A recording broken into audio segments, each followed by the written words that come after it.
학생과 학부모님 여러분 안녕하십니까? 작년에 이어 올해도 모의 면접 콘텐츠의 오프닝과 클로징을 맡게 된 메이저 리서치 솔루션 운영팀 이수미 팀장입니다. 2024학년도부터 대입 자기소개서 전면 폐지가 예고된 상황 속 다수의 대학들이 한 발 앞서 학생부 종합전형에서 자기소개서를 활용하지 않고 있습니다. 자기소개서가 없는 상황에서 대학과 입학사정관에게 다른 지원자들과는 대비되는 나만의 컨셉을 확실히 어필할 수 있는 방법은 면접뿐이기에 여러분들께서는 이 면접이라는 기회를 어떻게 활용해야 할지 보다 깊이 고민하셔야만 합니다.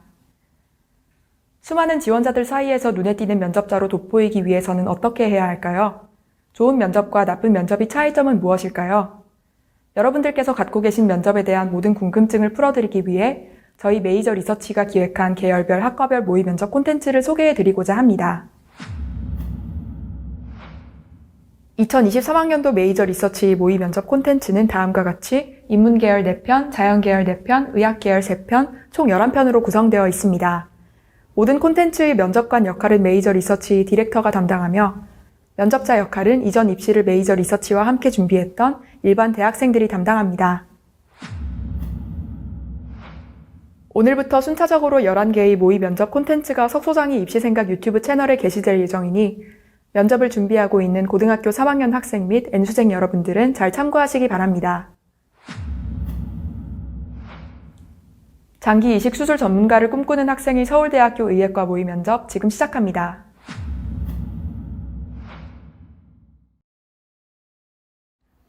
자기소개 한번 해볼까요? 안녕하십니까. 저는 심전가폐 그리고 간 등 사람들의 생명 유지에 필수적인 장기 이식 수술 전문가를 꿈꾸며 서울대학교 의과대학에 지원한 지원번호 6200번입니다. 제가 장기 이식에 처음으로 관심을 갖게 된 계기는 어린 시절 할머니께 간 이식 수술을 해드리셨던 아버지를 보면서부터였습니다. 어렸던 저는 간이 정확히 어떤 장기인지도 또 이 간이 사람 사이를 오갈 수 있는 장기인지도 몰랐지만 수술 이전까지 침울했던 집안의 분위기가 간 이식 수술 이후에 좀 더 가벼워졌고 이후에 할머니가 노안으로 돌아가시기 이전까지 건강을 유지하셨던 것을 보며 저 역시 장기 이식 수술 전문가로서 사람들의 고통을 덜고 삶의 질을 높이기 위해 이바지하고자 하는 목표를 갖게 되었습니다. 부족한 점이 많지만 오늘 면접에 최대한 열심히 임하겠습니다. 네, 그럼 본인의 진로와 관련해서 인상 깊은 탐구 경험이 있으면 말씀해 주세요. 저는 1980년대부터 시행된 ABO 혈액형 부적합 간 이식에 대한 탐구 경험을 말씀드리고 싶습니다. ABO 혈액형 부적합 간 이식이란 간 이식 수술 3주 전에 골수에서 혈액형 항체의 생성을 억제시키는 약을 투여하고 수술 1주 전에 기존에 만들어진 혈액형 항체를 없애기 위해 혈장 교환술을 시행함으로써 수혜자 몸에 존재하는 항체가 거부 반응을 일으켜 사망에까지 이를 수 있는 부작용을 없앤 채 부적합 혈액형 간 이식 수술을 진행하는 방법입니다. 기존까지는 혈액형이 불일치했을 때의 부작용을 우려하여 한정적으로만 이식 수술을 시행되었지만 탈감작요법과 수술 기술의 발전으로 부적합 혈액형 사이에 간 이식 수술이 시행되며 수술 성공률과 생존율이 훨씬 높아진 것으로 알고 있습니다. 항원과 항체 반응의 결과물인 탈감작요법에 대한 발전으로 인해 환자 고유의 정체성이라 할 수 있는 혈액형이라는 한계를 넘어 이식 수술을 시행할 수 있게 되었다는 사실이 가장 인상 깊었고 저 역시도 언젠가는 장기 이식 수술의 전문가로서 보다 복합적인 장기를 이식할 수 있는 수술 기법이나 요법을 통해 환자들의 기증 및 이식 효율을 높이고자 하는 목표를 갖게 되었습니다. 2학년 동아리 활동으로 암 전반에 대해 탐구했는데 악성 종양과 양성 종양의 차이에 대해 한번 이야기해 볼까요? 양성 종양이란 비교적 서서히 성장하며 신체 여러 부위에 확산 및 전이하지 않고 후에 제거하여 치유시킬 수 있는 종양을 의미합니다. 피막의 존재로 종양이 주위 조직으로 침입하지 않으며 수술적 절제를 통해 제거 시 재발하는 경우가 거의 없기에 비교적 심각성이 덜하다고 할 수 있습니다. 반면 악성 종양은 빠른 성장 속도를 기반으로 주위 조직으로 잘 침범하는 치명성이라는 특성이 나타나며 일반적으로 세포에 분열상이 많고 미성숙하다는 특징을 갖고 있습니다. 이 악성 종양이 바로 우리가 흔히 암이라고 지칭하는 것이며 수술 후에도 재발할 가능성이 높고 종양의 크기와 림프절 침범 여부 그리고 전이 여부에 따라 예후를 지켜봐야 합니다. 암으로 인해 장기가 회복 불가능할 정도로 손상되어 결국 장기 이식까지 연결되는 사례들도 굉장히 많은 것으로 알고 있어 암의 특성에 대해 자세히 탐구해 보았는데 탐구 과정 속에서 간에서 폐로 암이 전이된 환자가 전이 병기를 낮추고 다시 간 이식까지 성공하여 8년째 무병 생존하고 있다는 기사를 통해 장기 이식 기술의 가치를 다시 한번 되새기게 될 수 있었습니다. 장기 이식도 결국 기증자와 수혜자의 공급과 수요가 맞아야 성립할 수 있는 것인데 장기 이식 기증자가 계속 줄어드는 현상에 대해서는 어떻게 생각하세요? 면접관님 말씀하신 대로 꾸준히 기증자의 인원이 감소하고 있는 현상이 벌어지고 있는 것은 사실입니다. 저 역시 장기 이식 수술 전문가를 꿈꾸기에 이러한 부분에 대해 많은 고민을 해보았는데 결과적으로 장기 기증자에 대한 예우와 지원 혜택 강화라는 행정적 측면에서의 방편 강화와 2학년 당시 탐구했던 오가노이드 등과 같은 생물학적 인공 장기 기술에 대한 과학적 측면에서의 연구 강화라는 해결책을 도출해낼 수 있었습니다. 한때 장기를 기증한 아들의 시신을 수습하는 과정에서 생긴 불상사가 뉴스로 보도되며 장기 기증 희망자의 취소 비율이 비약적으로 높아진 사건이 있었는데 이러한 상황이 발생하지 않도록 기증자에 대한 시스템적 예우를 강화하고 여기서 더 나아가 기증자가 존재하지 않더라도 오가노이드 등의 기술을 통해 가능하다면 원하는 환자들이 순차적으로 자신에게 맞는 장기를 기증받을 수 있는 시스템을 구축해야 한다고 생각합니다. 저 역시 장기 이식 수술 전문가로서 임상 현장 경험을 쌓은 이후 이를 바탕으로 가능하다면 의사과학자로서 오가노이드 기술에 대한 연구에 참여해보고 싶습니다. 네, 오가노이드 기술에 대한 부분을 얘기하셨는데 언젠가 인공장기를 자유롭게 이식할 수 있는 시대가 오게 된다면 이것이 빈부격차와 결합되어 생명권 불균형 등의 문제로 확대되지 않을까요? 그동안의 의료와 과학기술 발전 양상을 살펴보았을 때 기술이 상용화되는 초기 시기에는 분명 투자와 자본 등의 문제로 인해 환자 개인의 경제적 여유가 중요한 변수가 될 것이라 생각합니다. 그러나 초기에는 2억에 가까운 비용이 들었던 말기 신부전 환자의 인공심장 이식 수술의 비용이 기술의 발전과 건강보험 적용 등의 제도적 요인과 합쳐져 1,000만 원 정도로 크게 줄어든 것과 마찬가지로 인공장기 개발 및 이식 기술의 상용화와 더불어 이로 인한 혜택을 모든 대한민국 국민들에게 보편적으로 적용할 수 있는 제도적 절차에 대한 논의가 충분히 이루어진다면 빈부격차가 생명권 불균형으로 연결되는 사태는 충분히 해결할 수 있을 것이라 생각합니다. 저는 이러한 시대를 구현하기 위한 첫걸음을 꼭 국내 최고의 생체장기 이식센터를 보유하고 있는 서울대학교 의과대학에서 시작하고 싶습니다. 네, 좋습니다. 코로나 시기임에도 불구하고 고아원 원격 동화 읽어주기 멘토링 봉사에는 꾸준히 참여를 했는데 특별한 이유가 있을까요? 제가 아이들을 좋아하기도 했지만 사실 가장 큰 이유는 우리 집 아이들은 이미 한번 큰 상처를 받은 적이 있는 아이들임을 명심하고 끝까지 봉사에 참여해달라는 봉사 초기 원장님의 무거운 말씀 덕분이었습니다. 아이들과 직접 마주하는 봉사활동이 아닌 비대면 봉사였기에 쉽게 봉사활동을 그만두는 친구들은 없을 것이라 생각하고 모든 멘토들이 당연하듯이 대답했지만 시간이 지나며 여러 이유들로 봉사를 그만두는 다른 멘토들과 이러한 멘토들로 인해 원래 배정된 멘토의 줌 클래스에서 나와 남은 멘토의 줌 클래스로 하나 둘 넘어오는 아이들을 보며 원장님의 말씀이 어떤 의미였는지 다시 한번 깨달았습니다. 저 이외에 모든 멘토들의 노력도 노력이었지만 원장님의 말씀이 남은 멘토들을 하나로 묶어주었기에 저 역시 멘토 단장으로서 남은 멘토들을 설득하여 책임감을 갖고 끝까지 봉사활동에 임할 수 있었던 것 같습니다. 그러면 아이들에게 인상 깊게 읽어준 책 한 권 이야기해 보실래요? 저는 토끼와 거북이가 가장 기억에 남습니다.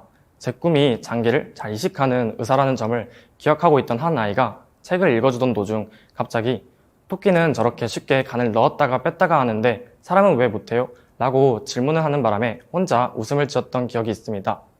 물론 나중에 토끼의 거짓말을 알고 난 이후 아이가 굉장히 민망해하기는 했지만 그만큼 저를 위해주고 있던 아이의 마음도 그리고 순수한 아이의 시선도 모두 느낄 수 있었던 순간이었다고 생각하기에 인상 깊게 읽어준 책으로 토끼와 거북이를 말씀드리고 싶습니다. 책의 예시가 예상 외네요. 마지막으로 오늘 면접에서 아쉬웠던 점은 없어요? 솔직히 말씀드리면 지금 이 순간이 제게 있어서는 너무나 큰 기회이고 너무나 소중한 시간이기 때문에 아쉬웠던 점을 꼽아보자면 몇 가지로 추리기가 어려울 것 같습니다. 그렇기에 아쉬운 점보다는 마지막으로 면접관님들께 제 각오를 한 가지 말씀드리고 싶습니다. 앞에서 말씀드렸다시피 저는 할머니가 아프셨던 초등학교 5학년부터 고등학교 3학년인 지금까지 꾸준히 의사를 꿈꾸며 계속해서 달려왔습니다. 물론 그렇다 해도 여러 교수님들과 여러 의사 선배님들께서 생각하시는 그리고 제가 생각하는 이상적인 의사가 되기에는 학업적인 부분이나 지식적인 부분이나 의사소통 및 책임감 등의 인성적인 부분이나 채우고 보완해야 할 부분이 많다는 점을 잘 알고 있는 만큼 부족함을 채워 언젠가 대한민국 장기이식 기술을 선도하는 의사이자 서울대학교 장기이식센터를 대표하는 의사로 거듭나고 싶습니다. 오늘 면접 감사했습니다. 장점 피드백 시작하도록 하겠습니다. ABO 혈액형 부적합 간 이식에 대한 탐구 내용을 구체적으로 제시하였으며 본인의 목표와 연결지어 한 번 더 언급했다는 점에서 지원자가 의예과에 진학하고자 하는 의지를 더 잘 보여주었습니다. 또한 장기 이식 기증자가 줄어가는 현상에 대한 해결책을 행정, 과학 측면으로 나누어서 구체적으로 제시하였습니다. 짧은 시간 안에 이런 완성도 있는 답변을 해냈기 때문에 평소에 본인이 해당 분야에 실제로 깊은 관심이 있다는 점을 잘 보여주었습니다. 또 인공장기 이식이 빈부격차와 결합됨으로 인해 생명권 불균형에 대한 질문을 듣고 자신 나름대로의 의견에 대한 근거로 신부전 환자 인공심장이라는 적절한 예시를 활용하여 답변하였습니다. 적합한 예시를 통해 본인의 해당 분야에 대한 관심도 보여주었으며 본인의 발언에 대한 타당성과 신뢰성도 높였습니다. 네, 그리고 인성 부분이 중요하게 평가되는 의대 면접에서 원격 동화 읽어주기 멘토링 봉사활동이라는 자칫하면 평범해 보일 수 있는 봉사활동에 토끼와 거북이라는 특이한 예시를 더하여 면접 분위기를 환기한 점이 좋았습니다. 일반적으로 인상 깊은 책 혹은 인상 깊게 읽어준 책에 대해서 답변을 할 때 의사로서의 인성 역량이나 개인적인 가치관 부분에 대해 이야기를 하는 경우가 많으나 토끼와 거북이라는 책을 언급함으로써 본인의 관심 분야를 은연중에 어필한 것이 색다른 시도였습니다. 이런 시도는 면접에서 지원자가 너무 긴장하고 있지 않다는 것을 보여주는 좋은 시도입니다. 또 마지막에 오늘 면접에 대해서 아쉬운 점을 묻는 질문에 대하여 자칫하면 본인을 깎아내리는 대답을 하기가 쉽습니다. 하지만 이런 질문을 앞으로의 각오를 나타내는 답변으로 틀어서 답변해요. 위기를 기회로 바꿨습니다. 네, 단점 피드백 시작하겠습니다. 장기 이식에 관심을 갖게 된 계기는 정확하나 의대를 지망하는 학생들 중 다수가 가족이나 가까운 사람의 아픔으로 지원 동기를 시작한다는 점을 고려하면 특색 자체는 기본값을 채우는 수준이었습니다. 이런 경우는 동기 자체는 짧게 얘기를 해주고 장기 이식 시술 및 수술의 기술적 부분에 대한 호기심을 어필하는 것이 좋습니다. 또한 간 이식에 대한 얘기를 제외하면 지원자가 어떤 파트에 특히 관심이 있는지를 파악하기가 어려웠습니다. 맨 마지막 질문에서 아쉬웠던 점을 얘기할 때 첫 질문과 겹치는 얘기를 하기보다는 장기 이식 중에서도 어떠한 파트에 관심이 있는지, 또한 이 관심 파트가 서울대학교 지원과 어떻게 연결되는지를 연구 실적 및 교수 구성원과 함께 엮어서 설명해주면 더 좋은 답변이 될 수 있습니다. 또한 답변을 할 때 두 가지식으로 답변하는 연습이 필요해 보입니다. 대표적으로 장기 이식 기증자 감소에 대한 해결책을 제시할 때 뭐뭐라는 행정적 측면, 뭐뭐라는 과학적 측면이라고 답변을 하셨는데 행정적 측면과 과학적 측면에서 해결책을 제시할 수 있습니다. 와 같이 답변을 해주셔야 더 명확한 전달이 가능합니다. 면접관은 하루에 수십 명의 지원자를 마주하기 때문에 각 면접자들은 전달하려는 바를 명확히 전달하는 것에 초점을 두어야 합니다. 그렇기에 답변 시에는 추가적인 설명을 뒤로 빼고 핵심적인 부분을 맨 앞으로 빼는 것이 더 좋겠습니다.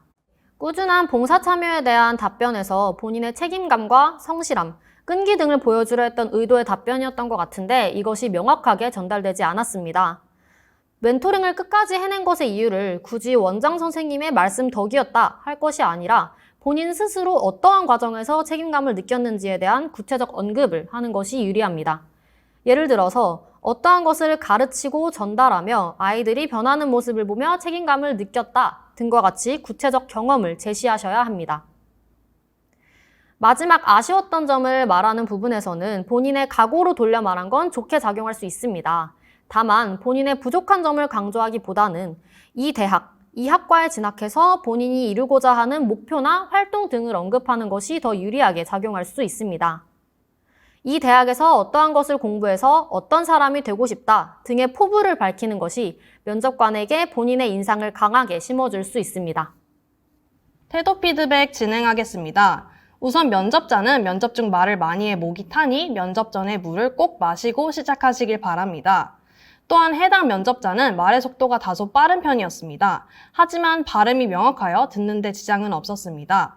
하지만 자신의 빠르기를 인지하고 이를 조절하려는 노력이 필요해 보입니다.